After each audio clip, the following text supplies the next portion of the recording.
ำแบบนี้มันงามแท้เนาะพี่น้องเนาะมีน้ำตกที่ว่าไฮคาโพโดไทย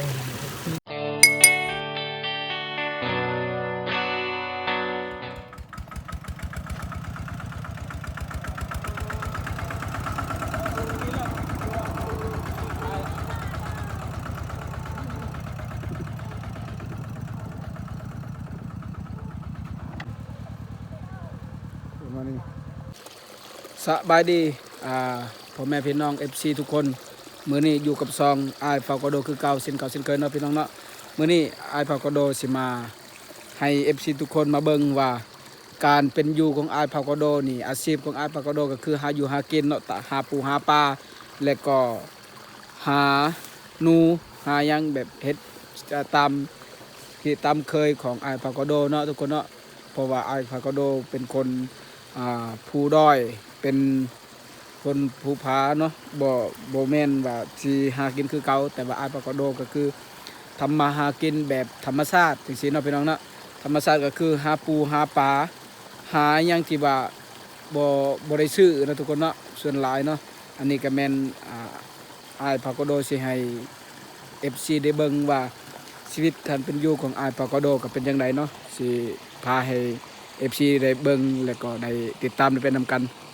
นเลยเนาะอันนี้ก็แม่นส่วนหนึ่งที่ว่าอาปากาโดสิพา FC ได้ไปเนาะทุกคนเนาะเพื่อไปเบิ่งไปชมนำกันว่าการหาอยู่หากินของอายปากาโดเป็นจังไดเนาะอันนั้นก็แม่นที่ว่าการหาอยู่หากินเพื่อให้มันเลี้ยงชีพเลี้ยงแบบชีวิตเนาะที่ว่าอยู่แต่ให้อยู่แต่นาเนาะทุกคนเนาะนี่เห็นบ่ทุกคนหาอยู่แค่โอ้เมื่อกี้นี้อยู่ที่เด้อทุกคนเด้ออยู่ที่ปากคอเลยปากคอเห็นบ่นี่แหละการหาอยู่หากินของพวกเขาก็แบบนี้เด้อทุกคนเด้อเพราะว่าแบบธรรมชาติอยู่แบบพอเพียงจริงๆนะเห็นบ่อันนี้แหละเบาอายพากโดสิพา FC เข้าไปเนาะเข้าไปทางนี้เลยเด้อเอาเลยไปหาเนาะอันนี้ก็แมนบอนี่กับปลาหลายอยู่เลยทุกคนเด้อปลาหลายอยู่ตัวนี้บอนี้เนาะเพราะว่านำมันเริ่มสิบกแล้วเริ่มสิแห้งเลยเนาะทุกคนเนาะเพราะว่ายามนี้มันหมดเลยเด้มันหมดฝนแล้วหมดยามฝนแล้วทุกคนเลยแล้วก็เมื่อบ่มียามฝนแล้วก็นำเริ่มสิบกเมื่อเริ่มสินำเริ่มบกแล้วเนาะมันก็มีป่าได้เนาะมันมีป่าได้ป่ากำลังเขาเอิ้นจังไดกำลังขึ้นได้ทุกคนเลยเพราะว่ามันฮู้ว่านำมันสิแห้งมันกำลังบ่แม่นว่ามันขึ้นทุกคนมันลงเนาะป่าลงเลยทุกคนเลยเพื่อว่าเฮาสิดักมันอยู่บ่อนนี้เนาะเฮาสิดักมันอยู่บ่อนนี้เพราะว่าน้ำมันสิลงเด้มันสิลงจากตัวพุ่นมามันสิไต่ข้ามมาทางนี้เนาะเพราะว่าน้ำแห้งเด้เมื่อน้ำแห้งแล้วมันก็ได้ลงได้ทุกคนเลยอันนี้ก็แม่นว่าป่าเนาะยามนี่เนาะทุกคนยามนี่ก็คือมันลงได้เพราะว่ายามนี่ยามป่าลงเพราะว่าน้ำมันแห้งเลยเด้น้ำแห้งมันสิลงได้บาดนี้เนาะอันนี้ก็แม่นสิให้ FC ได้เบิ่งเด้อการหาอยู่หากินของอายปากกโดก็ประมาณนี้เนาะที่ว่าหาแบบธรรมชาติจริงๆเนาะหาปูหาปลาทำมาหากินหูยังนี่ทุกคนอันนี้หูยังเห็นบ่ทุกคนนี่เห็นบ่นี่หูปลาบ่นี่หรือว่าหูปูเลยเนาะนี่มันหูปูด้วยทุกคนเนาะบ่แม่นปลาเลยเนาะนี่มันหูปูเพราะว่าปูแบบนี้นี่แสบเลยทุกคนเด้อคันปูอยู่น้ำลักษณะแบบนี้เนาะอยู่น้ำห้วยแบบนี้นี่แสบได้ทุกคนเลยบ่คือปูนาได้บ่คือปูนาได้บ่แสบแต่ปูนี่มันแสบได้ปูห้วยห้วยปูอันนั้นตามห้วยตามดงตามป่านี่แสบว่าจะเป็นปูเป็นปลาอหยังก็แบบธรรมชาตินี่มันแสบกว่าบอนกระเจ้าเขาเลี้ยงเด้บ่คือบอนเขาเลี้ยงหัวหานในทุกคนธรรมชาตินี่โอ้โคตรแสบเลย นี่นี่ก็แมนเนาะนี่ก็แมนบอลที่อ้ายเผากระโดหาอยู่หากินเนาะเพราะว่านี่ปูหลายเลยปูหลายพี่น้องกับปลาก็หลายเนาะในบอลนี้แหละที่ว่าอ้ายกระโดสิพาให้เอฟซีเบิงว่าการหาอยู่หากินของอ้ายเผากระโดนี่เนาะบ่แมนคือเขาเด้อพี่น้องบ่แมนคือคนอื่นเขาเนาะแต่ว่าอ้ายเผากระโดเป็นคนที่อยู่บ้านนอกบ้านนาก็หาอยู่หากินตามนี่แหละเนาะหาอยู่หากินตามภาษาคนป่าคนดอยจริงๆเลยเนาะตามภาษาบ้านนอกบ้านนานี่ในช่วงการอ้ายเขาก็โดเดินไปด้วยทุกคนด้วยเพื่อให้เอฟซีได้เบิ่งว่าการไปของอ้ายเขาก็โดนี้เพื่อหาอยู่หากินเพื่อให้มันเลี้ยงซีดเนาะทุกคนเนาะ